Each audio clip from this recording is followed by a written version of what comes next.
You never know what kind of star power you're going to get on the Monday Tailgate Show. And today, it's a little cross-sport crossover action here. John Wall, NBA superstar, joins us. Man, we appreciate your time, first and foremost. Obviously, big Monday night. We'll get into some football. But first, for every NBA fan that's watching, how's your health, man? How you feeling?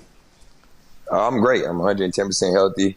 Just working on my body, working on my diet, those type of things right now. And just waiting to see when they're going to let us play next season because I'm itching. Yeah, it makes many of us that are itching for that NBA season. But, John, as we look back on the experience of the NBA bubble, obviously both you and Bradley weren't able to be there because of your injury situations that you were working your way back from. But what were your overall impressions of what you saw from both your Wizards team and also the NBA collectively? I think for our team, personally, I think it was great just to see a lot of the young guys go out there and play, get an opportunity to play, make mistakes, and learn from it. I think that was the most important thing for our team. And watching the bubble at first, it was kind of weird. I mean, having no fans there and things like that. But those guys went out there and competed. And at the end of the day, all you can do is play basketball at a high level and go out there and compete when you're playing. And that's what they did. And I think we've seen a lot of great basketball. And basically, like, guys was playing pickup, so they had a lot of freedom. And you've seen a lot of high-scoring games and stuff. All right, so let's get to the NFL action because obviously you're a Cowboys fan, which, let's not get it twisted. You play in Washington, so what's it like playing in D.C. but rooting for one of their biggest rivals? It's tough. I get a lot of trash talk when I tell them I'm a Cowboys fan and I go to the games. But like I told them before I got drafted here, that this was my team. It wasn't like I got this team when I got here. But it'd be fun, though. I always go to the games and me and my assistant, our birthdays around the same time, and we both go to the games. We both be having battles about who's going to win and who's not going to win. Well, hopefully soon enough we'll have multiple stadiums in the D.C. area with fans inside of them. Your Cowboys are obviously going to have to deal with life without Dak Prescott for the rest of the season at quarterback. What are your expectations for Andy Dalton and the team as a result of him taking over?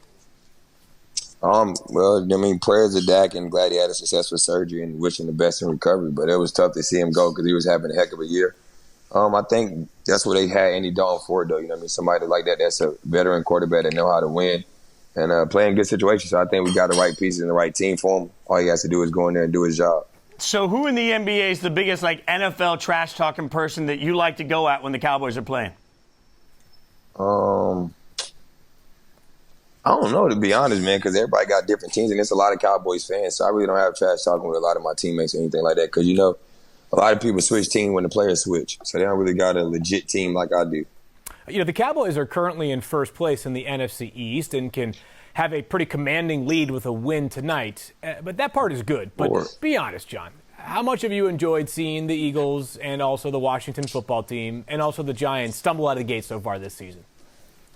Repeat that question, please. I'm sorry. How much have you enjoyed watching the other NFC East teams stumble out of the gate so far this season? Because it has been a rough go for Philly, Washington, and also the Giants. It's been great. For us, we had a tough schedule early on, so it's been great. So I'm happy that we get opportunity now to kind of get some games where we're not playing against some of the best teams, and we kind of find a way to win. But it's going to be tough without Dak. But I think we have the right piece, Amari Cooper, Zeke, CeeDee Lamb, the way he's playing, and Michael Gallup. You've mentioned a couple times. I think we have the pieces.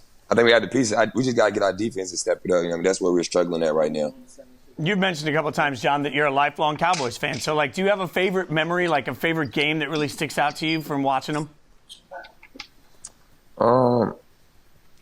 Not really, man. I just enjoy watching them play. I play fantasy football and I watch football on Sundays all the time. So my most important thing is I don't want to lose fantasy and see my team lose on a Sunday. So that'd be my frustrating day. So I just like to see a good game and see us win. But it'd be dope, man. I got an opportunity to take my team 2 years ago to the game when Amari Cooper had his first game against Tennessee. And it was just dope to see the arena like that from the atmosphere and be up in a suite in the box and get a tour of their practice facility.